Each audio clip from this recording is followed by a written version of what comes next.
Captain বিপজ্ঞাপক সংকেত SOS পাঠাবার নির্দেশ দিলেন।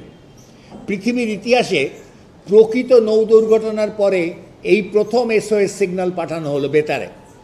সবচেয়ে কাছে যে জাহাজটা ছিল 58 মাইল দূরে, তার নাম কার্পেথিয়া, ক্যাপ্টেনের নাম আর্থার রোস্টন।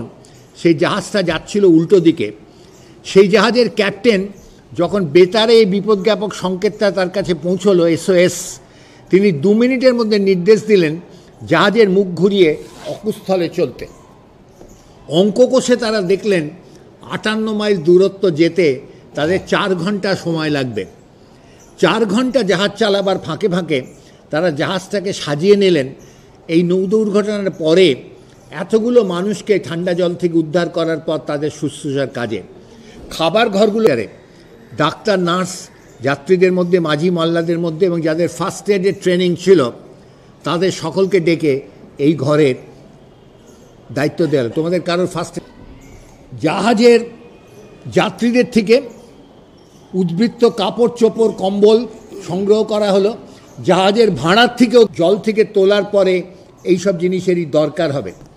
ঠাকুর চাকর যারা ছিলেন তাদের রান্নাঘরে গিয়ে গরম চা, কফি, স্যুপ তৈরি করার নির্দেশ দেওয়া হলো, কারণ বরফ গলা জলের মানুষদের উদ্ধার করার পর এই জিনিসগুলোরই দরকার হবে। 4 ঘন্টা নিকষ কালো আকাশের তলা দিয়ে বরফের মধ্যে পথ করে কার্পেথিয়া যখন অকুস্থলে পৌঁছলো ভোর 4টে, শুক তারাটা অস্ত যাচ্ছে। পৌঁছে তারা দেখলো 46,000 টন টাইটানিকের চিহ্ন মাত্র নেই, তলিয়ে গেছে অ্যাটলান্টিকের অতল গহ্বরে।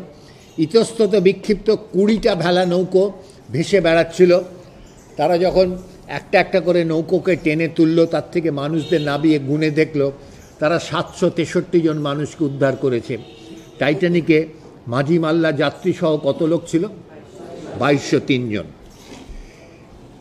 এই ব্রিফকেসে ডলার এবং পাউন্ড যাদের অত ছিল, ওই মাঝ সমুদ্রে কিন্তু ডলার এবং পাউন্ডের কিন্তু কোনো দাম ছিল না। মানুষের জীবনে কিন্তু এরকম অনেক মুহূর্ত আসে টাকার দাম কিন্তু যখন থাকে না, এই সময় কিন্তু প্রাণ বাঁচাবার জন্য ডলার পাউন্ড নয়, একমাত্র ওই জাহাজে একটা আসন দরকার ছিল বাঁচাবার। যারা পেয়েছিলেন তাদের মধ্যে 763 জন লোককে উদ্ধার করতে পারা গিয়েছিল। কিন্তু এই ঘটনার পাশাপাশি ইতিহাসের মূল্যায়ন হয় আরও বহুদিন পরে। টাইটানিক যেখানে ডুবছিল তার থেকে 19 মাইল দূরে আরেকটা ছোট জাহাজ, ওজন তার 6,000 টন, নাম তার ক্যালিফোর্নিয়ান, আগেরটার নাম কার্পেথিয়া। এই জাহাজের নাম, ক্যাপ্টেনের নাম স্ট্যানলি লর্ড। এই জাহাজটারও বেতার ছিল, যার কানে বেতার যন্ত্র থাকার কথা তিনি যন্ত্র খুলে রেখে ঘুমোতে গিয়েছিলেন। জাহাজটাই বরফের মধ্যে পরিবৃত হয়ে ইঞ্জিন বন্ধ করে অপেক্ষা করছিল। ক্যাপ্টেন, মাঝি মাল্লারাও সবাই ঘুমোতে গিয়েছিলেন। তাই টাইটানিকের মরণ ডাকে দ্বিতীয় জাহাজের কেউ শোনেননি। কিন্তু টাইটানিক মহাসমুদ্রে অন্য পদ্ধতিতে সংকেত করেছিল এই আশায়, যদি এমন কোনো জাহাজ কাছে থাকে যার বেতার নেই, সে যাতে সাহায্যের হাত প্রসারিত করতে পারে। তারা আলো দিয়ে সংকেত করেছিল। সেই আলোর সংকেতকে বলে মোর্স কোড সিগন্যাল, যেটা খোলা সমুদ্রে 20 মাইল দূর থেকে দেখতে পাওয়া যায়। দ্বিতীয় জাহাজে কেউ এই আলোর হাত